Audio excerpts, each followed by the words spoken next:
Silakan duduk, Bapak Ibu saudara-saudari yang terkasih di dalam Tuhan Yesus Kristus. Shalom. Ya, kita bersyukur pagi hari ini kita boleh bersama-sama kembali di tempat ini. Ya, ini bukan ibadah minggu tetapi ibadah penutupan semester.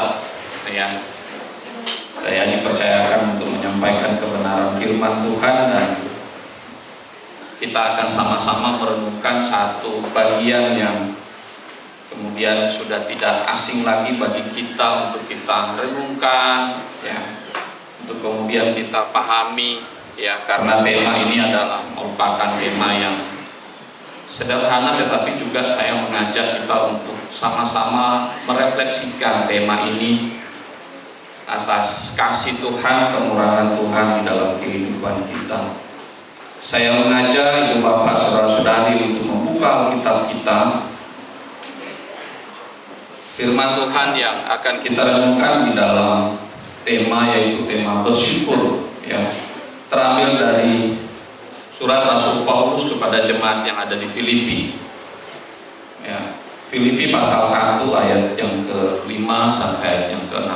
Ya, 2 ayat saja saya akan bacakan untuk kita semua.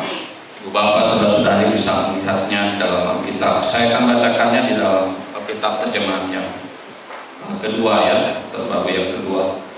Demikian firman Tuhan, aku mengucap syukur kepada Allahku karena peran sertamu dalam pengabaran Injil, mulai dari hari pertama sampai sekarang ini.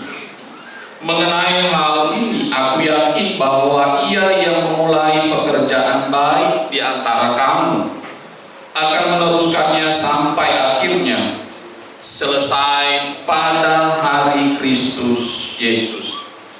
Demikian pembacaan firman Tuhan yang dikatakan berbahagia ialah setiap kita yang tidak hanya mendengar, membaca, merenungkan, tetapi juga melakukannya di dalam kehidupan kita hari ke hari. Ibu Bapak saudara-saudari yang terkasih di dalam Tuhan Yesus Kristus, hari ini adalah merupakan momentum bagi kita semua, ya, momentum yang penting, momentum yang kita tunggu-tunggu, ya, baik oleh siswa-siswi, baik oleh para guru, tenaga kependidikan, para orang tua, wali dari siswa, ya. Kita melihat bahwa hari ini kita ada di tempat ini, ya, kita bersyukur.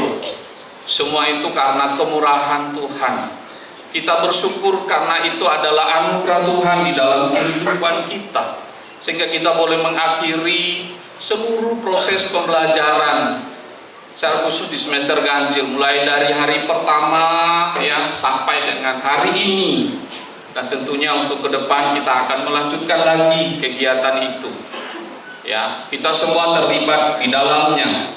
Bagi para siswa-siswi ini adalah merupakan momen untuk kemudian beristirahat. Ya, karena sekian lama selama 1 semester belajar, ya, mengerjakan tugas, ya, mengikuti ujian, belum lagi ditambah dengan dinamika, ya, baik di dalam kelas, dalam proses pembelajaran, maupun juga pembentukan di asrama yang memang luar biasa, ya. Dan kemudian terakhir di minggu-minggu terakhir setelah ujian, yang ada yang kemudian bagi siswa-siswi menyelesaikan KP, ya. KP itu karena poinnya yang ada yang 2-3 jam, bahkan ada yang lebih dari itu. Sebagian ada yang sudah selesai, tetapi sebagian masih ada yang, kalau tidak salah, masih sebagian yang akan melanjutkan lagi KP itu, yang penuh perjuangan, tantangan, dan seterusnya. Bagi para guru atau tenaga kependidikan, ya, momen ini kita kembali untuk melihat, ya, melihat apa yang sudah Tuhan berikan kepada kita, tanggung jawab, ya, di dalam setiap tugas, ya, pelayanan melalui pendidikan yang Tuhan percayakan, ya, kita boleh mengerjakannya dengan penuh dedikasi, kita boleh mengerjakannya dengan penuh kesabaran, dan kita juga boleh mengerjakannya dengan penuh kasih kepada Tuhan, dan juga kepada sesama. Nah, kita akan melihat itu, dan kemudian tentunya ada evaluasi, tentunya juga ke depan akan semakin lebih baik, dan kemudian semua yang kita lakukan, semua yang kita kerjakan untuk Tuhan. Bagi para orang tua, ini juga adalah menjadi momentum yang paling ditunggu-tunggu, momentum yang penuh dengan kehangatan karena sekian lama berpisah dengan putra-putri. Lalu kemudian hari ini sebentar selesai kegiatan, penerimaan rapor, lalu kemudian setelah itu kembali ke rumah bersekutu bersama dengan anak terkasih, ya, yang sekian lama ya ketemu, tetapi ketemunya dibatasi 1-2 jam, setelah itu berpisah. Tapi hari ini, ya mulai hari ini dan juga sampai nanti dengan awal Januari, nah itu akan menjadi momen yang sangat indah, apalagi ditambah dengan momen Natal dan juga Tahun Baru. Ya, tentu momen itu jangan disia-siakan. Ya, momen itu menjadi ajang untuk kemudian kita menikmati fellowship bersama dengan keluarga, ya, bersama dengan putra-putri terkasih, ya, lengkap di dalam rumah. Ya, gunakan momen itu dengan baik, ya, karena kita tidak tahu sampai kapan ya kita ada, sampai kapan kita boleh bersama. Maka nikmati momen itu bersama dengan orang-orang yang kita kasihi, bersama dengan orang-orang yang kita cintai. Gunakan waktu dengan Tuhan, gunakan waktu dengan keluarga, gunakan waktu itu sebaik-baiknya. Maka ibu bapak, saudara-saudari yang terkasih, di dalam setiap momentum itu mengajak kita atau membawa kita untuk kemudian bersyukur. Karena semua itu boleh kita capai, karena semua itu boleh kita raih, itu karena kebaikan, itu karena kemurahan Tuhan dalam setiap pencapaian yang kita raih atau setiap pencapaian yang kita gapai. Namun yang menjadi pertanyaannya bagi kita adalah mengapa dan kemudian bagaimana seharusnya momen-momen itu kemudian kita pakai untuk menaikkan ucapan syukur, menaikkan rasa terima kasih kita atas segala kebaikan dan kemurahan Tuhan di dalam kehidupan kita. Maka ibu bapak, saudara-saudari yang terkasih di dalam Tuhan, menjadi menarik kalau kemudian kita melihat di dalam pembacaan kita tadi, ya, di mana di sana kita dalam melihat bahwa ungkapan syukur dari Rasul Paulus di dalam bagian ini tidak semata-mata karena didasarkan kedekatan Rasul Paulus dengan jemaat Filipi. Karena memang jemaat di Filipi adalah merupakan jemaat yang pertama kali dirintis oleh Rasul Paulus. Dan memang kalau kita melihat di dalam suratnya secara khusus kepada jemaat di Filipi, itu memang ada ungkapan-ungkapan yang memang mengungkapkan kedekatan antara Rasul Paulus dan juga jemaat yang ada di Filipi, yaitu ada di wilayah Eropa, ya, kalau kemudian kita melihat di dalam Kisah Rasul pasal 16. Namun ungkapan syukur itu yang dilakukan oleh Rasul Paulus kepada jemaat di Filipi ini adalah merupakan dasar yang paling utama, ya, yaitu ucapan syukur itu terarah hanya kepada kebaikan, terarah kepada kemurahan Allah. Itu sebabnya di dalam bagian itu Rasul Paulus mengucap syukur kepada Allah sebagai satu-satunya objek di mana Rasul Paulus kemudian mengungkapkan rasa syukurnya kepada Tuhan.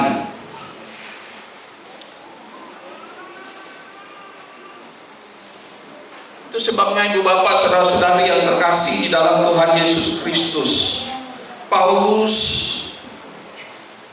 bersama dengan jemaat yang ada di Filipi itu adalah ada relasi, ada satu kedekatan yang sangat intim, menunjukkan kasih yang begitu mendalam, ya, di mana mereka memelihara komitmen di dalam persekutuan mereka di dalam Injil. Ya, maka Rasul Paulus di dalam bagian ini kepada jemaat di Filipi, kalau kemudian kita melihat, maka surat ini lebih kepada ungkapan sukacita, ungkapan rasa syukur yang kemudian menambah relasi kehangatan itu, ya, di dalam iman percaya mereka kepada Yesus Kristus, yang kemudian ini menjadi ciri khas, menjadi satu keunikan yang dari Rasul Paulus kepada jemaat yang di Filipi, kita dapat melihat ada beberapa hal yang perlu untuk kemudian kita renungkan. Mengapa Rasul Paulus kemudian mengucap syukur kepada Allah? Yang pertama adalah karena Rasul Paulus mengucap syukur atas pekabaran Injil. Di ayatnya yang kelima kita bisa perhatikan baik-baik, bisa diungkapkan, aku mengucap syukur kepada Allahku karena peran sertamu dalam pengabaran Injil, mulai dari hari pertama sampai sekarang ini. Ibu bapak saudara-saudari yang terkasih di dalam Tuhan Yesus Kristus, Rasul Paulus menuliskan suratnya kepada jemaat di Filipi dengan ekspresi ucapan syukur yang mendalam, yaitu kepada Allah. Ungkapan Allahku itu menunjukkan ada relasi yang intim antara Rasul Paulus dengan Allah, antara Rasul Paulus dengan Tuhannya. Dan itu tercipta di dalam pengalaman, terjadi di dalam pengalaman keseharian Rasul Paulus tatkala dia berjumpa dengan Tuhan. Relasi inilah yang kemudian ditunjukkan oleh Rasul Paulus kepada jemaat yang di Filipi. Maka tidaklah berlebihan kalau kemudian Rasul Paulus memiliki kedekatan yang sangat khusus dengan jemaat yang ada di Filipi. Karena persekutuan itu, karena relasi yang begitu intim, Rasul Paulus mengenal Tuhannya dengan baik, sehingga relasi itu yang kemudian dia tunjukkan kepada jemaat di Filipi, supaya jemaat di Filipi mengikuti keteladanan yang dia lakukan.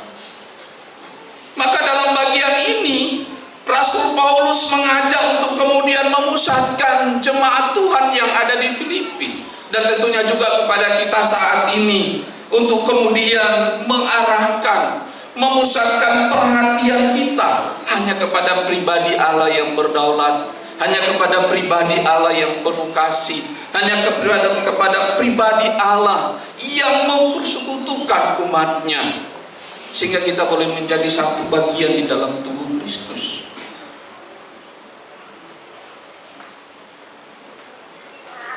Mengapa Rasul Paulus kemudian bersyukur atas semuanya itu? Karena Rasul Paulus melihat bahwa ada peran, ada keikutsertaan, ada persekutuan, ada partisipasi, ada kemitraan yang kemudian dibangun, yang kemudian dilakukan oleh jemaat yang ada di Filipi, yaitu mereka setia di dalam Injil Tuhan.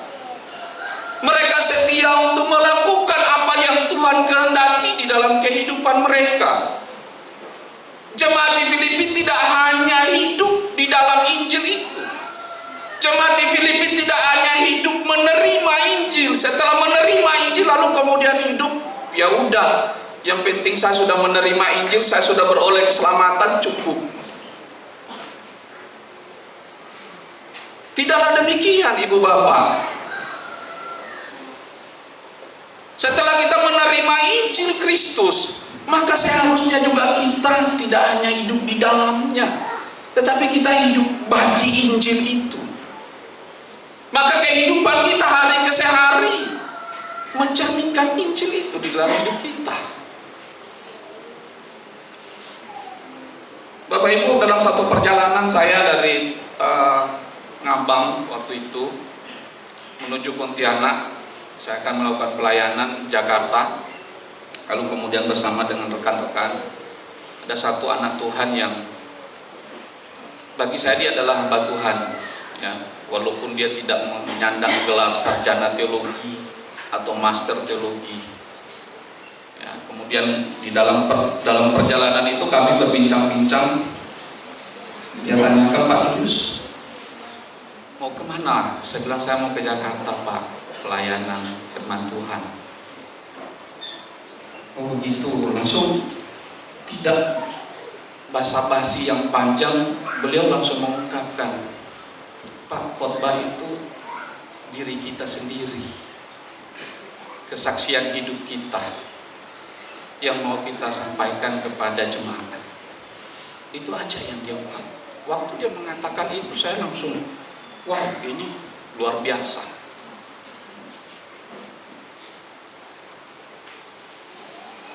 Nah, ibu bapak, saudara-saudari yang terkasih di dalam Tuhan Yesus Kristus, ketika kita hidup di dalam Injil, maka kita hidup tidak hanya sekedar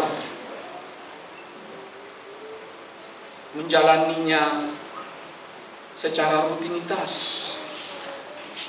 Kita ibadah, kita persekutuan, kita doa, kita nyanyi-nyanyi dan seterusnya. Tetapi di dalam persekutuan kita dengan Injil Kristus, saya mau mengajak kita semua, membawa kita semua untuk melihat kembali kepada karya Kristus. Sebentar kita akan memperingati hari kelahiran Tuhan Yesus Kristus. Dan kita tidak hanya memperingatinya, tetapi juga kita merayakannya. Dia tidak hanya lahir ke dalam dunia, dia tidak hanya hadir di tengah-tengah kita, tetapi dia juga menyatakan, dia juga memberikan hidupnya bagi kita. Dia mati, dia bangkit dan memberikan pengharapan karena keselamatan, karena kasih-Nya yang besar itu kepada kita. Maka marilah kita hidup bagi Injil itu. Kita boleh menjadi saksi bagi orang-orang yang ada di sekeliling kita.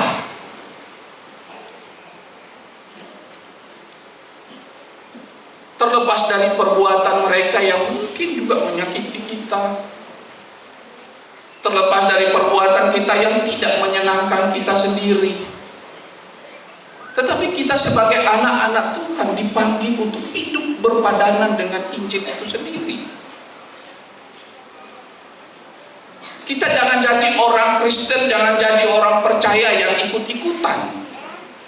Karena bapak, mama, kakek, nenek percaya kepada Tuhan, saya juga jadi percaya kepada Tuhan. Tidaklah demikian kehidupan kekristenan. Karena kita menjadi murid Kristus, kita menyatakan Injil itu. Itu sebabnya Matthew Henry menyatakan bahwa orang-orang yang menerima dan memeluk berita Injil dengan sungguh-sungguh itu memiliki persekutuan di dalamnya dan hidup bagi Injil itu. Oleh karena itu, ibu bapak, saudara-saudari yang terkasih di dalam Tuhan Yesus Kristus, persekutuan di dalam berita Injil ini adalah merupakan persekutuan yang baik, merupakan persekutuan yang benar, persekutuan yang kemudian memusatkan kehidupan kita hanya kepada Kristus. Itulah inti dari Injil yang sejati. Maka dengan demikian mengucap syukur bukanlah respon situasi, ya, bukan karena respon keadaan, tetapi ada disposisi spiritualitas di dalamnya.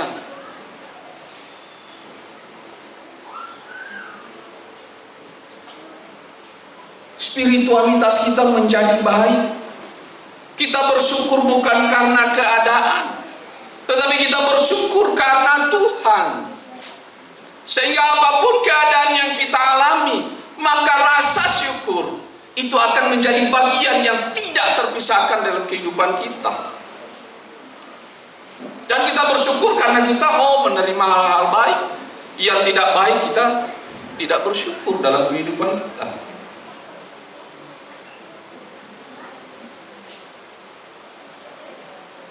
Hal-hal yang baik kemudian kita tanya Tuhan penuh kasih dan seterusnya.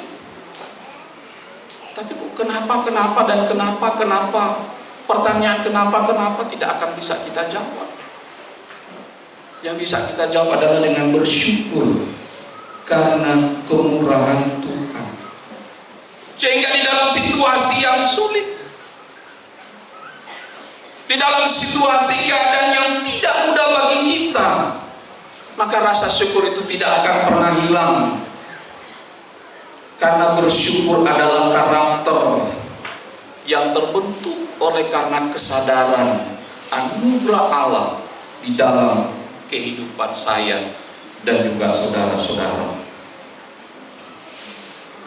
Hal yang berikut yang dapat kita pelajari dalam bagian ini yaitu adalah konsistensi bersyukur yang lahir dari kehidupan yang bersekutu dengan Injil.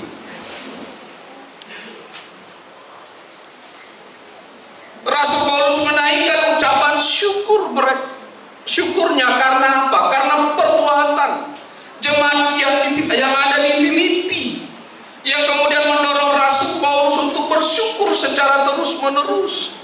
Karena Rasul Paulus dapat melihat bagaimana jemaat di Filipi hidup di dalam Injil, mulai dari hari pertama sampai sekarang ini. Artinya apa? Konsistensi di dalam ucapan syukur itu.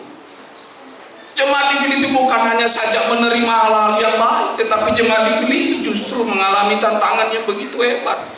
Bahkan Rasul Paulus sendiri tidak bersama dengan jemaat yang ada di Filipi, karena dia di dalam penjara di Roma pada waktu itu. Maka saya terkagum-kagum, wah luar biasa. Adakah orang yang dalam penjara kemudian bersyukur, ya, bersuka cita? Saya tidak pernah hidup dalam penjara, tetapi saya pernah melihat kehidupan dalam penjara itu seperti apa.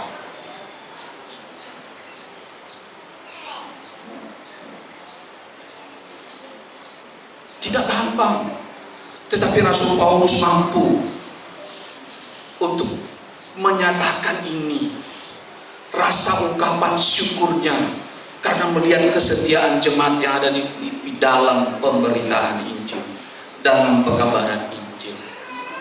Kita memberitakan Injil tidak harus ada metode-metode, kehidupan kita sendiri, hidup kita yang memuliakan nama Tuhan, sehingga orang melihat kita, melihat Kristus yang ada di dalam hidup kita. Yang kedua, ibu bapak, saudara-saudari, di ayatnya yang ke-6, Rasul Paulus mengucap syukur atas kesetiaan Tuhan. Bisa dikatakan di ayat yang ke-6, mengenai hal ini, aku yakin bahwa ia yang memulai pekerjaan baik di antara kamu akan meneruskannya sampai akhirnya selesai pada hari Kristus Yesus. Ibu bapak, saudara-saudari yang terkasih di dalam Tuhan Yesus Kristus, di dalam bagian ini Rasul Paulus mengucap syukur atas kesetiaan Allah kepada jemaat yang ada di Filipi. Rasul Paulus kemudian menegaskan bahwa Allah yang memulai pekerjaan yang baik. Ini adalah merupakan menjadi satu keyakinan yang mendasar dari Rasul Paulus terhadap janji Allah yang diberikan kepadanya dan juga diberikan kepada jemaat yang di Filipi, dan juga tentunya bagi kita semua saat ini, kita yang menerima anugerah Allah. Maka pekerjaan baik di sini yang dimaksudkan oleh Rasul Paulus kepada jemaat di Filipi itu bukan mengacu kepada usaha mereka, kepada upaya mereka, kepada apa yang mereka lakukan. Karena mereka terfokus kepada apa yang mereka kerjakan, apa yang mereka lakukan, maka itu sebentar, berikutnya udah hilang, berikutnya udah nggak lagi, bukan lagi pekerjaan yang baik. Karena apa? Karena fokus pada diri sendiri, fokus kepada kepentingan organisasi, fokus kepada kepentingan institusi. Tetapi kalau pekerjaan baik itu kita lakukan, kita kerjakan, fokus hanya kepada Kristus yang memanggil kita, Kristus yang menyempurnakan kita untuk melakukan pekerjaan baik itu, maka kita akan melakukannya tanpa bersungguh-sungguh.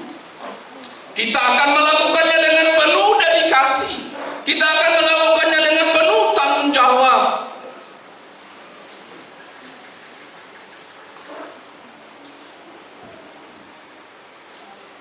Oleh sebab itu, ibu bapak, saudara-saudari, dalam bagian ini Rasul Paulus ketika dia menyatakan bahwa Allah lah yang mengerjakan di dalam kamu baik kemauan maupun pekerjaan menurut kerelaannya. Itu dapat kita lihat dalam Filipi pasal 2 ayat yang ke-12 sampai ayatnya yang ke-13.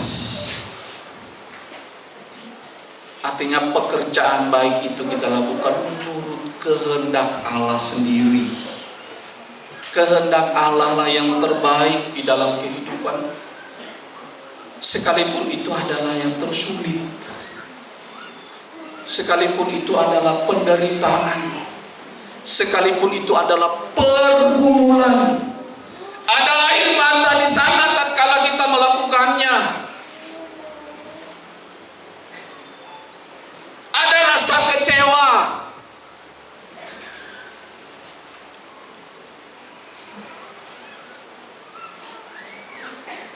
tetapi karena kita melakukannya untuk Tuhan,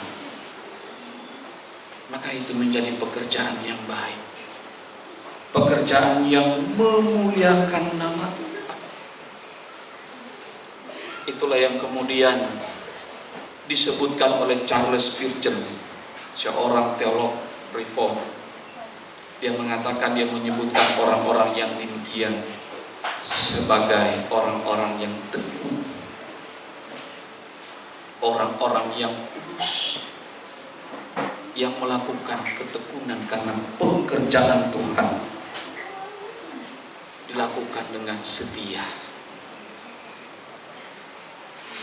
Kenapa demikian? Karena Allah pun bekerja di dalam dan melalui kita. Itu sebabnya ibu bapak saudara-saudari yang terkasih, segala pencapaian hari ini kita akan sama-sama mendengar. Di sini ada piala, bisa kita lihat. Tentunya ada prestasi yang membanggakan, terutama para siswa yang meraih prestasi itu. Tapi juga para guru yang begitu luar biasa, melatih, mendidik, membimbing, sehingga kadang-kadang tanpa kenal siang atau malam, sehingga kemudian mereka dapat berprestasi. Namun prestasi yang dapat diraih pada hari ini, prestasi yang nanti sebentar akan diterima, ada juga prestasi yang dalam bentuk nilai-nilai yang bagus, ya. Karena hasil kerja keras baik oleh siswa, para guru, dan tentunya juga para orang tua, wali yang terus dengan setia mendukung putra-putrinya belajar di tempat ini.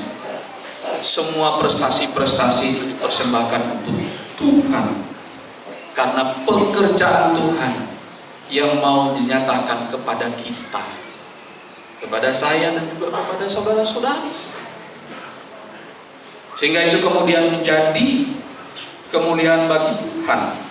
Maka semua proses belajar, pertumbuhan rohani, karakter, pelayanan di sepanjang 1 semester yang sudah berjalan, ini adalah merupakan karya Tuhan. Bagian ini mau mengingatkan kepada kita bahwa kita hanyalah alat di tangan Tuhan.